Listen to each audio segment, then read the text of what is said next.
자, 이태준의 돌다리 일단은 우리 소설갈래에 해당하는 작품이고요. 여러분 이태준이라는 작가가요. 약간 상고주의적 성격을 가지고 있어요. 상고주의가 뭐냐면 옛것을 칭찬해 주는 거예요.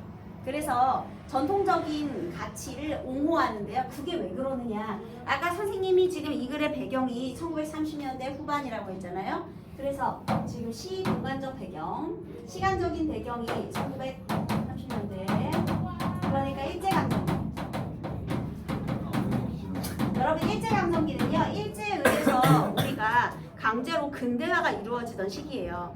그러면 우리나라 사람들 입장에서 근대화를 긍정적으로 생각할 수가 있겠니? 아니요. 일본에 의해서 이루어진 근대화잖아. 냅뒀으면 우리가 알아서 잘할 건데 걔네가 일본 사정에 맞게 우리나라를 마음대로 개발해버렸기 때문에 엉망진창이 돼버렸단 말이죠. 그로 인해서 농촌의 붕괴가 굉장히 심각해졌어요, 여러분. 그러면 이태준이라는 사람은 당연히 근대화를 부정적으로 바라볼 수밖에 없는 사람이죠. 그죠? 그래서요, 얘는 조금 불편해도, 그러니까 예를 들면 골목과 백화점, 여러분들은 어디를 더 선호하죠? 백화점. 그럼 이태준 작가 입장에서는 어디를 더 선호하겠니? 골목이요. 맞아요. 그러니까 여러분들이 자기 생각으로 문제 풀면 틀린다는 거지. 이 사람의 생각을 읽으면서, 이 필자의 생각을 읽으면서 문제를 푸셔야 돼요. 그래서 이태준은 상고주의적 경향을 가지고 있는 사람이다. 이것을 기억해 주십시오. 그럼 이태준 시인이 진보적이라는 것 말씀하는 건가요? 진보적이지가 않죠. 진보적이지 않은 진보적이라는 건 보수적인 거예요. 굳이 따지자면 보수적이겠죠. 근데 상고주의는 그냥 옛날의 가치를 옹호하고 옛것을 더욱더 좋아하는 그런 경향을 말하는 겁니다. 네, 그 다음에 여기서 제목이 소재로 돼 있죠, 여러분. 돌다리가 소재잖아, 사물이잖아. 그러면 분명히 돌다리에 상징적 의미가 있을 거예요. 그래서 이렇게 사물에다가 상징성을 부여해서 주제를 강조하게 되겠네요. 그럼 돌다리의 의미가 무엇인지 한번 보도록 하겠습니다. 자, 그럼 인물사건 위주로 한번 찾아볼게요. 자, 150페이지 발단부터 읽어보도록 하겠습니다. 처음 부분이네요. 정거장에서 샘말 심리길을 내려오노라면 반이 될락말락 한 데서부터 샘말 동네보다는 그 건너편 산기슭에 놓인 공동묘지가 먼저 눈에 뜨인다. 자, 지금 첫 번째 배경 어디부터 출발했어요? 뭔지는 모르지만 누군가가 정거장으로 내려온 것 같아요. 얘들아, 그래서 지금 정거장에 내려와서 동네보다 제일 먼저 눈에 뜨인 것이 뭐예요? 저 뒷산에 있는 공동묘지요. 창섭은 잠깐 걸음을 멈추고까지 바라보았다. 아하, 주인공 이름이 누구? 창섭. 나가 아니라 창섭. 몇 인칭? 3인칭. 그렇지. 창섭 동그라미 하시고요. 3인칭. 그 다음에 지금 창섭이의 모든 걸 알고 있으니까요. 거기다가 전지적 작가 시점 일단 적어주십시오. 시점은 전지적 작가 시점. 얘가 서술자 작품 속에 있다 밖에 있다? 밖에 있어요. 헷갈리면 안 돼요. 작품 밖에. 안에 있는 거 아니에요? 작품 밖에 있죠. 작품 안에 있는 서술자라는 건 등장인물로 등장해야 돼요. 서술자가. 그래서 나여야 돼요. 에? 근데 내가 주인공일 수도 있고 아닐 수도 있는 거예요. 내가 주인공이면 1인칭 주인공. 내가 등장하긴 하는데 내가 주변 인물로 등장해서 다른 사람을 관찰해서 서술하면 그게 관찰자 시점이 돼요. 근데 그건 1인칭이고 이렇게 객관적인 이름을 말한다. 나가 아니라 외부에서 바라보는 거거든요. 그래서 얘 3인칭 시점입니다. 봄에 올 때 보면 진달래가 불붙듯 피어올라가는 야산이다. 지금은 단풍철도 지나고 누르테테한 가닥나무들만 묘지를 둘러 듣지 않아도 적막한 보석 소리만 울릴 것 같았다. 지금 그러면 계절은 언제라고요? 뭐 초겨울 정도 되겠죠? 왜냐면 단풍철 지났으니까요. 뭔가 좀 황량한 그런 분위기가 있어요. 어느 것이라고 집어낼 수는 없어도 창옥의 무덤이 어디쯤이라고는 짐작이 된다. 왠지 창섭이가 생각하는 창옥이는 누굴 것 같아요? 사실은 나이 차이가 많이 나는 동생인데요. 창옥이의 무덤을 얘기하고 있으니까 동생이 어떻게 된 거야? 죽었네. 창섭은 마음속으로 창옥아 불러보며 묵례를 보냈다. 다만 운이뿐으로 나이가 훨씬 떨어진 누리였다. 그러니까 딱 남매, 그러니까 창옥과 그리고 창섭 이렇게 둘만 있었는데요. 나이 차이가 좀 많이 떨어지는, 나보다 나이 차이가 많이 나는 그런 어린 동생이었다라는 거죠. 여동생. 지금도 눈에 선하다. 자기가 마침 방학으로 와 있던 여름이었다. 이거 무슨 소리냐면요. 얘가 고등학생이었거든요. 근데 여러분은 고등학생인데 방학인데 집에 와 있다 이상하죠? 지금 여기가 농촌마을이잖아. 농촌마을에 학교가 없어요. 그래서 원래 농촌에 사는 애들은 막 중학교, 고등학교 때부터 유학 생활을 해요. 그 유학이라는 게 조금 도시로, 그러니까 저기 시골에서 뭐 근처에 도시가 있을 거 아니에요. 뭐 대구, 부산 뭐 이런 데 꼭 서울이 아니어도 그래서 그런 도시로 나와서 학교를 다니거든요. 네. 어쨌든 간에 방학으로 와 있던 여름에 창욱은 저녁 먹다 말고 갑자기 복통으로 뒹굴었다. 배가 아팠어요. 읍으로 뛰어들어가 의사를 청해왔다. 의사는 주사를 놓고 돌아갔다. 그러나 밤새도록 열은 내리지 않았고 새벽녘엔 아파하는 것도 더해갔다. 다시 의사를 데리러 갔으나 의사는 바쁘다고 환자를 데려오라 하였다. 아니 이 의사 뭐야? 의사 세모해봐. 야 환자가 못 움직이니까 데리러 왔지. 근데 아 나 바쁘니까 데려오슈? 너무 권위적이죠. 무성의하죠. 그래서 무성의, 권의적 이렇게 적으세요. 권위적이고 무성의해요. 하라는 대로 환자를 데리고 들어갔으나 역시 오진을 했었다. 오진 세모하세요. 잘못 진단을 내린 거예요. 다시 하루를 지나 고름이 터지고 복막이 절망적으로 상해버린 뒤에야 겨우 맹장염인 것을 알아낸 눈치였다. 여러분 맹장염으로 죽습니까? 아니요. 그건 이때도 마찬가지예요. 일제강점기 때도요. 맹장염은 죽는 병이 아니에요. 그런데 누이는 맹장염 때문에 죽었어요. 왜요? 머리. 맞아요. 의사의 오진 때문에요. 너무 늦어버린 거죠. 그걸 죽는 병이 아니었는데도 그렇게 오진 때문에 죽게 되었다. 이런 내용이에요. 다시 그래서 그때 창섭은 자기도 어른이기만 했다면 필시 의사의 멱살을 들었을 것이었다. 이런 누이의 허무한 죽음에서 누이의 허무한 죽음 네모하세요. 창섭은 뜻을 세워 아버지가 권하는 고농을 마다하고 의정으로 들어갔고 얘들아 고농이 뭔지 알아요? 적어봐. 고등농업학교. 아빠가 농부거든요. 그래서 자신의 대를 이어 농사를 짓기를 원했겠죠. 아빠는요. 그런데 의전, 의사전문대학 거기 의사전문대학이라고 적으세요. 의사전문학교죠. 옛날에는 그 의의 전문학교, 의사전문학교로 갔다라는 거죠. 그래서 진로를 변경했네 얘들아. 자, 진로를 바꾼 계기가 뭐예요? 동생의 죽음. 그거지. 아까 네모한 거. 누이의 허무한 죽음. 그래서 의사가 된 계기라고 적혀있네요. 그리고 또 오늘에 이르러서는요. 맹장수술로서는 서울에서도 정평이 있는 정편이라는 건 모두가 다 인정하는 평판이에요. 그래서 아주 유명한 한 권위가 된 것이다. 여러분 그 창문 닫아야 돼요. 벌레가 들어오거든요. 네. 권위가 된 것이다. 여러분 여기 있잖아요. 지금 창섭이가 오랜만에 고향으로 내려왔어. 왜냐면 얘가 의사가 돼가지고요. 자 여기 젊은 창섭인데요. 얘는 지금 직업이 의사예요. 그래서 얘가 정거장으로 고향에 지금 도시의 의사입니다. 적어볼까? 도시 사는 의사. 그런데 여러분 도시에서 의사 생활을 하는데 지금 샘말이라고 있잖아. 그래서 고향으로 잠깐 내려왔어요. 그 다음에요 창섭이가 뭘 했어? 회상을 했지. 뭘 회상한 거야? 의의 허무한 죽음에 대한 회상을 했죠. 의사의 오진. 근데 여러분 여기서 얘 인간성 좀 한번 볼래요? 네 놈이 우리 동생을 죽였어요. 몇 걸 잡았어요? 아니요. 그러면은 대신 어떻게 했죠? 다시는 저렇게 헛되게 죽는 사람이 없게 하리라 해서 내가 직접 고치리라 의사가 된 거죠. 인간성 어때? 좋아요. 너무 훌륭하죠. 얘도 인간성이 훌륭해요. 여기서 요 일화는요, 우리 창섭이의 인간성을 확인할 수 있는 부분입니다. 그렇죠? 막 화를 내는 대신에 또 이런 헛된 죽음이 없도록 자기가 더 열심히 공부를 해서 특히 맹장염에서는 한 권위가 있는 그런 의사가 됐다라는 거죠. 창호가 기뻐해다부 이번에 내 병원이 좋은 건물을 만나 커지는 거다. 개인 병원으론 제일 완비한 수술실이 실현될 거다. 입원실 부족도 해결될 거다. 네 사진을 크게 확대해서 내 새 진찰실에 걸어놓으마. 창섭은 바람도 쌀쌀할 뿐 아니라 오후 차로 돌아가야 할 길이라 걸음을 재우쳤다. 얘들아 재우치다 무슨 뜻이게요? 빠르게. 재촉하다 그런 뜻입니다.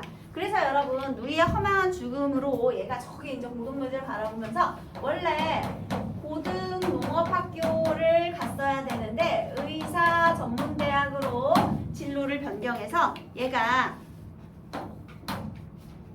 의사가 된 거예요. 그래서 이거를 지금 누이의 죽음을 회상하는 장면으로부터 시작이 된 거죠.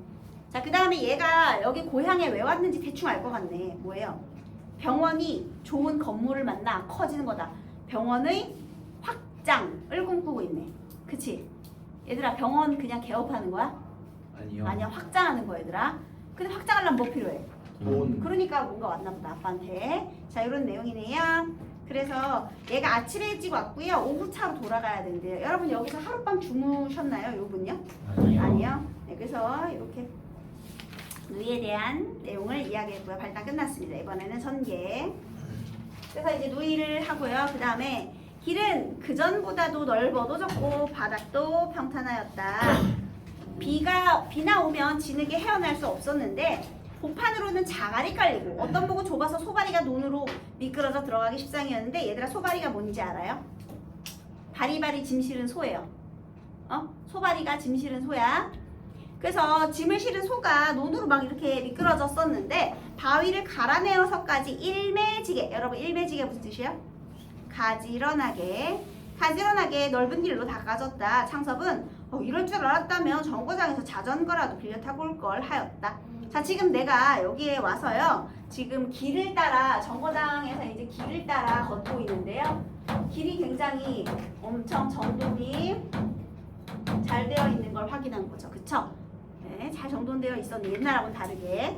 눈에 익은 정자나무 선 논이며 돌각담을 두른 밭들도 나타났다. 자기 집 논과 밭들이었다. 있는 집 자식이네. 논밭 있는 사람이네. 논둑에 선 정자나무는 그 전부터 있은 것이나 밭의 돌각담들은 아버지께서 손수 쌓으신 것이다. 자, 이제 또 아빠 생각을 합니다. 창섭의 아버지는 근검으로 근방에 소문난 영감이다. 아, 창섭이 아버지 어떤 사람이래요? 공감. 굉장히 근검하시다라고 했네요. 얘들아, 아빠의 성격을 어떤 방법으로 제시했죠? 그렇지. 거기다 적으세요. 인물의 성격 직접 제시. 아빠도 훌륭하시네요. 근검으로 근방에 소문이 났대요. 그러나 자기 때에 와서는 밭 하루가리도 늘리지는 못한 것으로도 소문난 영감이다. 얘들아, 하루가리가 뭐냐면 하루 동안에 갈 만큼의 땅이에요. 그럼 여들의 가리는 뭐야? 8일 동안 갈 만큼의 땅. 그 다음에 하루가리는 아무튼 그러니까 하루 동안 갈 만큼의 땅도 더 늘리지 못했다라는 겁니다. 아니, 근검한데 왜 땅을 못 늘렸을까? 왜냐면 곡식값보다는 다른 물가들이 높아졌을 뿐 아니라 전 대에서는 모르던 아들의 유학이라는 것이 큰 부담인데다가 할머니와 아버지께서 나를 부자 소리 못 들어도 굶는다는 소리는 안 듣고 살도록 물려주시고 가셨다. 드럭드럭 탐내에 모아서 뭐라니. 할머니께서 쇠똥을 맨손으로 움켜다 넣으시던 논, 아버님께서 멍떨을 손수이룩하신 밭을 더 건논으로 기름진 밭이 되도록 닭달만 해가기에도 내겐 벅찬 일일 게다 하고, 전용에 쓰고 남는 돈이 있으면 그 돈으로는 품을 몇씩 들여서까지 삐뚤은 논빼미를 바로잡기, 밭에 돌을 줄여 바람맞이로 담을 두르기, 개울엔 둥마기하기. 그러다가 아들이 의사가 된 후로는 학비로 쓰던 목까지 들여 동네 길들은 물론 읍길 정거장길까지 닦아놓았다. 아, 그래서 여러분 왜 재산을 더 늘리지 못했나요? 첫 번째는 물가가 올랐어요. 두 번째는요, 유학비도 있었어요. 그리고 세 번째는 땅을 사는데 돈을 투자하지 않고 어디다 돈을 투자한 거야? 땅을 가꾸는데 돈을 투자한 거죠. 땅을 소중히 가꾸는데. 그리고 심지어는 있잖아, 자기네 땅 아니라 어디까지? 마을 길까지. 그래서 얘가 지금 이 정돈된 땅을 보니까 이거 다 누가 한 거야? 아빠가. 그러면 아버지는요, 누가 봐도 땅을 소중히 생각하시는 분이네요. 그쵸? 그래서 얘는 근검하시고요. 그 다음에 땅에 대한 소중히 생각하고 땅을 굉장히 아끼는, 땅에 대한 애정이 있으신 분입니다. 우리가 그걸 알 수가 있네요. 네, 그 다음에요. 그 다음에 남을 주면 땅을 버린다고 여간 근실한 자국이 아니면 소작을 주지 않았고, 소를 두 필이나 메고 일꾼을 3명씩이나 두고 적지 않은 전답을 모두 잔홍으로 버텨왔다. 자, 여기서 소작과 잔홍이라는 표현이 나오는데요.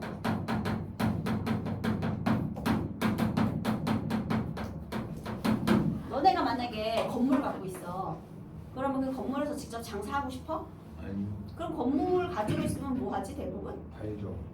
건물 팔아요? 1년 빌려줘요. 세 주고 돈 받지 월세 받잖아. 그래서 모두가 다 건물주 되고 싶어하는 거잖아. 놀면서 돈 받으니까. 그치? 근데 이분은 건물을 가지고도 다른 사람한테 못 맡겨. 왜냐면 건물 상하니까. 본인이 다 하는 거야. 다시 그러면 농사를 짓는데요. 자기가 직접 힘들게 농사를 짓는 거야. 소작은 뭐냐면 다른 사람한테 지금 돈 받고 빌려주는 거거든요. 땅을요. 근데 왜 그렇게 안 해? 다른 사람들이 자기만큼 땅을 관리를 못하니까. 너네 농사 지을 때도요. 그냥 무턱대고 막 계속 농사 짓는 거 아니에요. 땅 관리를 해줘야 돼요. 그래서 그 땅의 생기를 어떻게 보면 빨아먹는 거잖아. 그래서 땅을 또 거름도 많이 줘야 되고요. 그 다음에 이 같은 땅에서 계속 농사 짓지 않아요. 돌아가면서 농사 지어요. 그것도 아시죠? 아 그렇게 짓는 거예요 원래. 그래서 구역을 나누어서 올해는 여기다가 주로 뭘 심고 여기서 뭘 심고 이렇게 돌아가면서 그래야 그 땅에 있는 영양분이 골고루 다시 한번 이렇게 좀 정화되고 재생될 수 있는 기간을 줘야 되거든요 여러분. 그래서 원래 휴목기를 줍니다 여러분. 어쨌든 간에 땅 관리를 해야 되는데 이게 남들은 잘 못하니까 오로지 자동으로 자신이 직접 일꾼 부리면서 일을 하는 아주 근검한 그런 분들이 되겠습니다. 알겠지 선우야? 그 다음에요. 예, 여러분 건논 아까 걸다, 걸쭉하다, 건논이란 표현이 있었잖아요. 건다라는 게 걸다가 기름지다라는 뜻이에요 여러분. 예, 그래서 어쨌든 자동으로 버텨요. 실속이 타작만 못하다는 둥. 타작이라는 건 뭐냐면요. 소작 맡긴 다음에 반반 이게 뭐 비율로 나누는 거거든요. 근데 그것만 못하다는 둥. 그 다음에 일꾼 셋이 저희 농사에 가지고 나간다는 둥. 그러니까 버는 거 없이 지네 농사만 한다라는 거죠.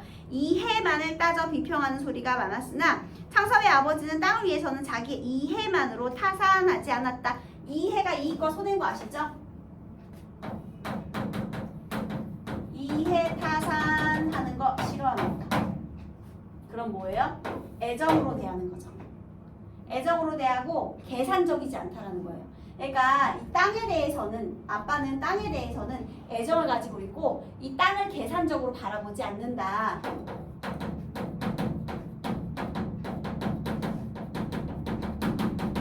이런 내용이 되겠네요.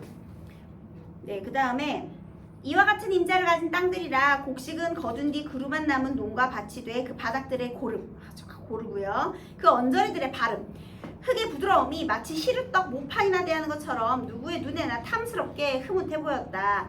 이런 땅을 팔기에는 어떻게 해서 돈 마련하려고 온 거예요? 땅 팔아서.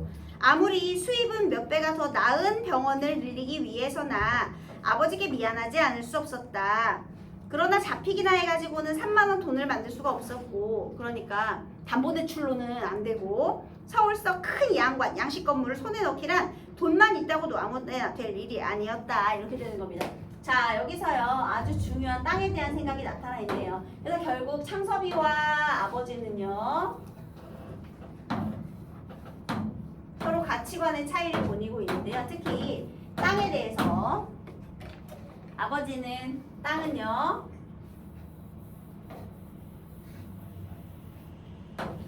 어떻게 대하고 있다고요? 땅을요? 애정의 대상, 그 다음에 보살펴야 할 대상, 그래서 정신적 가치로 중요하게 생각하는 반면 우리 이 아들은요 얘를 팔아야 되는 거지. 어차피 수익을 따지고 있잖아요. 그래서 여기는요 우리 경제 창출 수단, 이익 창출, 이익이라고 쓸게요. 이익 창출 수단. 그러니까 수단으로 사용하는 거죠. 정신적인 가치가 아니라요. 네, 그래서 그 수단적 가치로 보고 있는 거예요. 수단적 가치. 얘들아, 그러면 어떤 게 합리적 가치야? 누가 합리적 가치를 가지고 있어요? 창섭이 합리적 가치 가지고 있죠? 합리적이고 근대적인 가치.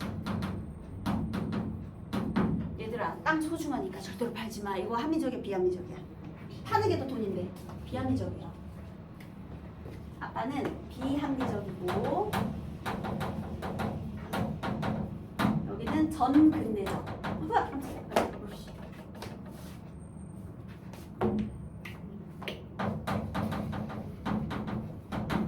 비합리적이고 전근대적 가치를 가지고 있는 겁니다. 근대적이다가 이제 현대적인 거고요. 그러니까 전통적인 거를 이제 전근대적이라고 하는 거예요. 그 다음에 여러분 비합리적이라는 말 때문에 여러분 좀 이상하죠? 얘들아 꼭 합리적인 게 좋은 거야? 무조건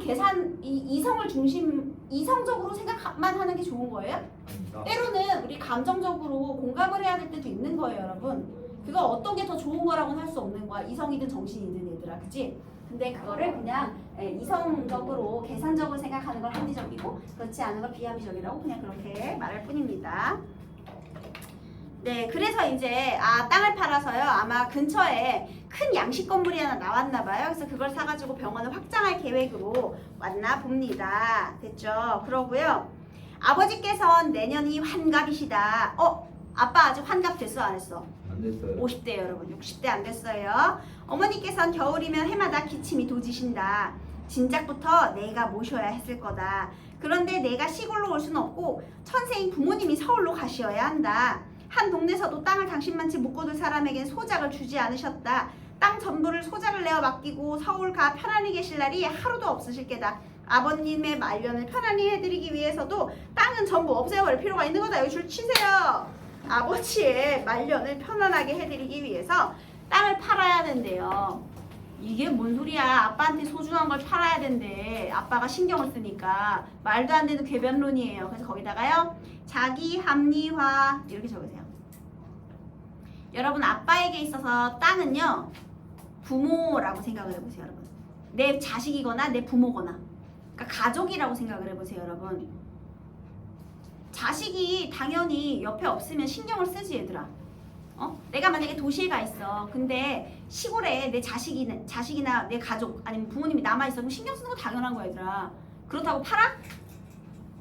안 되는 거지. 그렇다고 팔아 신경 쓰기 싫으니까 마음 편안하게 하려고. 이게 바로 가치관의 차이. 아버지에게 있어서 땅은요. 내 가족보다 오히려 그 이상. 가족의 일부거나 가족보다 더 중요한 존재인데 얘는 그냥 수단인 거야. 그러니까 서로 생각하는 게 전혀 다른 거죠. 얘는 물건처럼 생각하는 거고 얘는 가족처럼 생각하는 거야. 이해되셨나요? 네. 가치관이 서로 다릅니다. 다시요. 둘은 무슨 차이를 보이고 있다? 무슨 차이? 가치관 차이. 여러분 이 소설에서는요. 이렇게 상속과 아버지의 인물과 인물 간의 갈등이 두드러지는데요. 그게 바로 뭐로 인한 인물 간의 갈등이다? 가치관의 차이로 인한. 자, 창섭은 샘말에 들어서자 동구에서 이내 아버지를 뵐 수가 있었다. 아버지는 가에는 살얼음이 잡힌 찬물에 무릎까지 걷고 들어가서 동네 사람들을 축축여 돌다리를 고치고 계시었다. 그래서 지금 이제 동구 여기 이제 샘말에 들어서서 이제 여기서 동구까지 내려왔어요. 마을 어귀. 여기서 이제 돌다리 고치시는 수리 중인 아버지를 만나게 되었죠. 어떻게 갑자기 오느냐? 연락하고 왔다 안 하고 왔다? 안 하고. 네, 좀 급히 엽접할 일이 생겼습니다. 그래? 먼저 들어갈 거라. 동네 사람 수십 명이 쇠고빛 두기장은 흘러내려간 다리돌을 동아줄에 얽어 끌어올리고 있었다. 개울은 동네 복판을 흐르고 있어 아래 위로 징검다리는 서너 군데나 놓였으나 하룻밤 비에도 일수 넘치어 모두 이 큰 돌다리로 통행하던 것이었다. 자, 징검다리 너무 낮으니까요. 창섭은 어려서 아버지께 이 큰 돌다리의 내력을 들은 것이 아직도 기억에 남아있다. 너희 증조부님 돌아가셔서다. 산소에 상도를 해오시는데 징검다리로야 건네올 수가 있니? 그래서 너희 조부님께서 다리부터 이렇게 넓고 튼튼한 돌로 놓으신 거란다. 여러분, 자, 이 돌다리는 누가 만드셨나요? 창섭의 조부님. 증조부다. 맞아요, 틀려요? 맞아요. 아니지. 증조부를 위해서 조부가 만들었죠. 그러니까 조부니까 아버지의 아버지지. 창섭의 할아버지죠. 자, 여기에 있는 이 돌다리는 누가 만들었느냐? 창섭의 조부님께서. 조부가 제작했어요. 누굴 위해서? 증조부님 무덤 앞에 큰 상도 있죠. 그 돌을 내야 되는데 다른 걸로 하면 다 부서질 거 아니야. 그러니까 튼튼한 돌다리를 지으신 거죠. 효심으로 만든 다리예요. 네, 그래서요. 그 후 5, 60년 동안 한 번도 무너진 적이 없었는데 몇 해 전 어느 장마에는 어찌된 심인지 개 가운데 큰 장이 내려앉아 떠내려갔던 것이다. 두께가 한 자는 시라고 폭이 6자, 길이는 10자가 넘는 자연석 그대로라. 여간 몇 사람의 힘으로는 손을 댈 염두도 내지 못하였다. 더구나 불과 수십 보 이내에 면의 보조를 얻어 난간까지 달린 한다는 나무다리가 놓인 뒤의 일이라. 이 돌다리는 동네 사람들에게 완전히 잊어버린 채 던져져 있었던 것이었다. 여러분, 자 여기 돌다리도 있지만 뭐가 있어요? 나무다. 네, 나무다리가 있었대요. 자, 일단 여기까지 하겠습니다. 고맙습니다.